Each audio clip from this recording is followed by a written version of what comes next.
मेरा मुल्क चल रहा है। ऐ बेगुनाहों को शहीद करने वालों, सुन लो, तुमको खबर नहीं कि लहू बोलता भी है।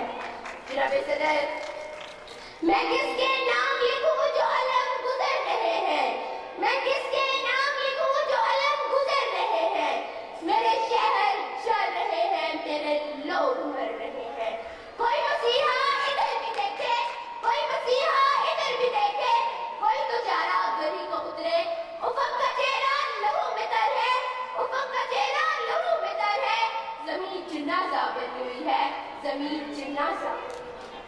जनाब सदर, मैं इसे वक्त की सितम ज़रीफ़ी ना कहूँ तो क्या कहूँ? जनाब सदर, आइए आइए हम सब मिलकर इस जमूत को तोड़ डालें और एक अज़्म के साथ एक नए सफर का आगाज करें। हमारा खून भी शामिल है इसी गुलिस्तां में, हमारा खून भी शामिल है इसी गुलिस्तां में।